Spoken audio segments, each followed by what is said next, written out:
Well, the events in Portland came at the end of a volatile week in this country, one that began with the police shooting of Jacob Blake in Kenosha, Wisconsin, the shooting deaths of two protesters in Kenosha by a teenage vigilante who came in from out of state, and of course the Republican National Convention. President Trump and other speakers presented a far different picture of an America than Democrats did a week earlier. Not one in which President Trump was responsible for mishandling the coronavirus and tens of thousands of unnecessary deaths, but instead one in which the virus is largely a thing of the past, the president having saved millions of lives with a swift response, and the violence in the streets a sign of what will happen in a Joe Biden presidency. Joining me now is the White House Chief of Staff, Mark Meadows. Mr. Meadows, welcome back to Meet the Press, sir. Good to be back with you. Thanks, Chuck. I wanted to start with this. The president on Thursday night painted a picture of what he said would be Joe Biden's America. And I look at the violence this week, Mr. Meadows. This is in Donald Trump's America. How much responsibility should voters be giving the president for his inability to keep the streets safe? Well, I mean, you can try to reframe it that way, Chuck, but that's just not accurate. I can tell you that when we look at Kenosha, in the phone calls that were made to the governor of Wisconsin, we offered help. Help was denied.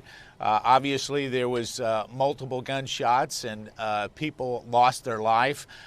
We made a repeated call then the next day, sent in National Guard, FBI agents, U.S. Marshals to restore peace in Kenosha, Wisconsin. And that's what needs to happen in Portland. You know, it's interesting to see you frame Portland that way. After 94 days, perhaps now we're going to act because someone was shot last night.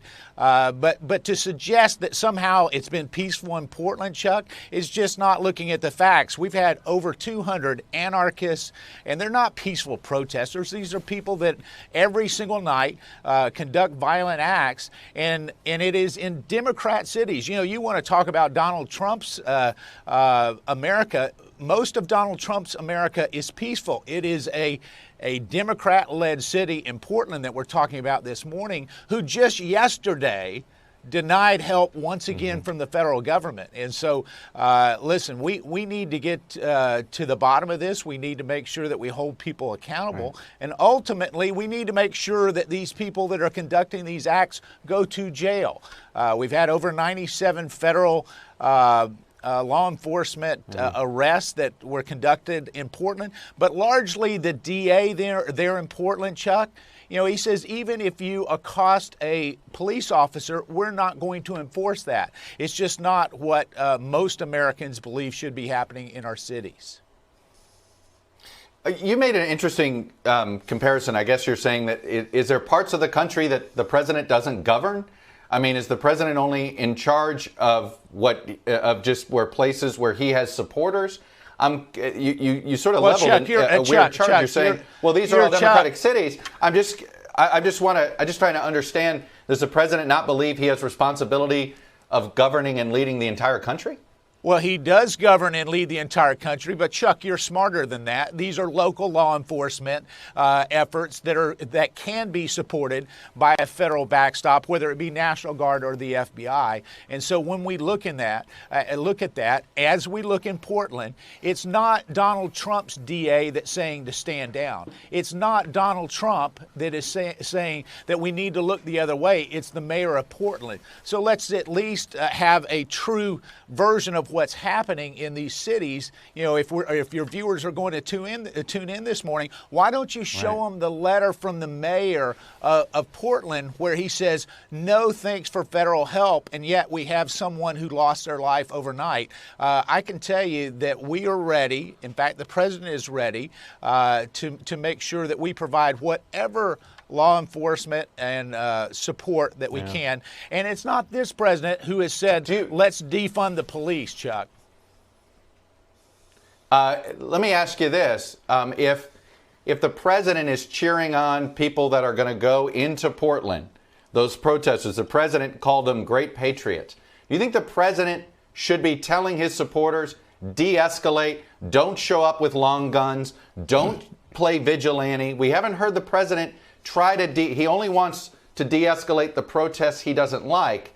He has not talked about de-escalating the protests that support him, that are showing up with long guns and certainly trying to at least give a visual incentive to create a conflict. Listen, when we look at the Constitution is very clear. It gives the right to peacefully protest. It also gives the right for assembly. But when we look at that, we somehow suggest that in certain cities that these particular areas are off limits. It's not who we are as a nation. You know, when we look at what happened in Washington, D.C., the largely peaceful protests that happened on the Mall were certainly not something that that anyone condemned. And yet what we saw were some of the splinters that came off of that were running around in the streets of Washington, D.C., accosting Senator Rand Paul that you know about, but many, many others. That is not what the Constitution protects, and it's not what we should be endorsing, whether you're a Democrat, Republican, or unaffiliated or in between. We need to make sure that I understand that. we properly address that. I'm trying to. Right, but this young man that took matters into his own hands, the president has yet to condemn these actions. Why? Well, you just had the report there, Chuck, and what you're talking about the young man last night in Portland who shot that was shot. No, I'm talking about the young man who shot two protesters in Kenosha. Listen, I'm talking about Kenosha, where the president has been very clear. Yeah. The president's been very clear, whether it was that with that individual or Mr. Blake or anywhere else. He has asked for proper investigations. In fact, I was in the Oval Office when he brought the Attorney General in at 9:30 in the morning when Mr. Blake was shot just the previous evening. And when he looked at that, he says, what I want to do is make sure that there's a proper investigation. That's why we have laws, and that's why we have a justice system. And Lady Justice has a blindfold on that should look at all of these things in a way that makes sure that justice is brought forward. But for you to try it out on a Sunday morning show, or for me to do that on a Sunday morning show, is not what our justice system is set up to do. What we always must do is make sure that the rule of law is there, not just because it's a rule of law, but because it creates a safer community, whether it's in Kenosha, Wisconsin, or anywhere else. Right. I'm just trying to understand. The president denounced the violence on one side of protesters he didn't like, but why not denounce what this young man did? Why not say, please don't take matters into your own hands? The president has not said that. One of his chief supporters in the media has actually defended this. Isn't it incumbent on the president to help de-escalate some of this violence on his side as well? And the president is, you know, you say one side or the other. Let me tell you where the president is. The president's on the side of law enforcement and the rule of law, and he's been very consistent in that. He said any governor, Republican or Democrat, any particular area can request help of the federal government.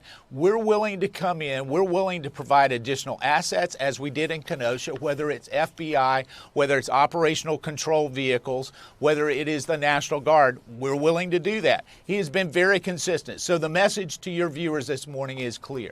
The president believes what we need to do is make sure that we have exactly what resources are available for every single city. And if you're having a problem, governors, we want to make sure that we can help you with that.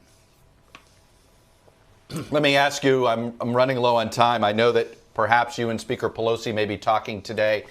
The Democrats believe they've come down and they would like to meet you halfway. They believe halfway should be $2.2 trillion, maybe $2 trillion. Are you willing to bring up the number that the president will support? Well, we brought up the number. I had a conversation with Speaker Pelosi, and even on her $2.2 trillion counteroffer, she can't tell the American people nor me what is in that. I can tell you what is in the offer that the president has made and he's willing to sign.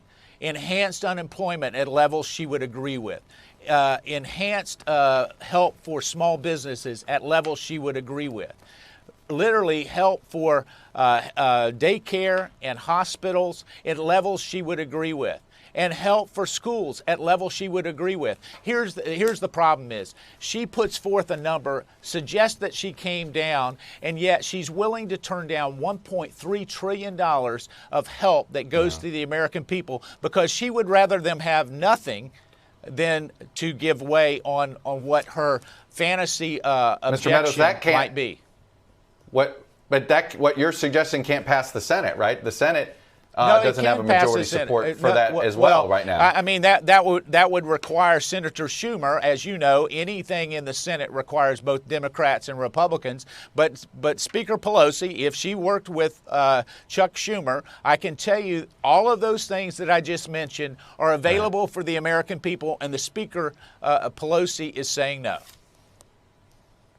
Are you going to bring your number up, or is that is 1.3 your final offer? Listen, we're not going to negotiate here because the Speaker has been very clear. When she said 2.2, she said, don't do anything at all, Chuck. I said, what does the 2.2 represent? You know what her response was? I'm not going to tell you. Let me fill in the blanks. That's not a proper negotiation, nor is it anything that the American people accept. In fact, many of her rank and file members don't even accept it. Mark Meadows, the Chief of Staff for the President, I appreciate you coming on, sharing the perspective of the White House. Thank you, sir. Thank you, Chuck. Hello from Washington. I'm Chuck Todd, and thanks for checking out the Meet the Press channel on YouTube. Click on the button down here to subscribe, and click over here to watch the latest interviews, highlights, and other digital exclusives.